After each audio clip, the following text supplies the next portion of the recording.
और ये खाना हमने खा लिया अल्हम्दुलिल्लाह। अभी कार साहब जाएंगे तो फिर बच्चों को खिलाएंगे। और माशाल्लाह प्लेट कैसे भरी हुई थी सालन की, अल्हम्दुलिल्लाह हमने पूरी प्लेट चट कर दी। और इस गुगू जान ने भी हमारे साथ खाया था। हमजा मुझे बताओ खाना कैसा था?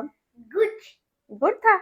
अच्छा अब आपने कौन सा कल किया खाना मुझे बताओ। हमजा ने फरमाइश की है मुझसे, हमजा आपको खुद ही बताएगा। हमजा आलू रोटी, रोटी के अंदर आलू होता है। इसने मुझे बहुत बेचारे ने डिटेल में बताया कि वो कौन सी रोटी होती है जो उसने खानी। मुझे बताओ जरा, सबको बताओ ना ताकि वो मुझे बता सके। कैसे वो रोटी होती है, ऐसे लगता है खाली रोटी खा ले, लेकिन उसके अंदर पहले कहता आलू होता है। आलू उसके अंदर होता है। आलू रोटी के साथ ऊपर तो नहीं ना होना चाहिए, अंदर होना चाहिए। कहता है कि ऊपर नहीं होना चाहिए मामा, रोटी के अंदर आलू होता है। और ये खराब हो जाएगा, दे दो मेरी जान, मामा ने पहना हुआ मैं सदके जाऊं। मेरा बेटा बड़ा प्यारा छोटा।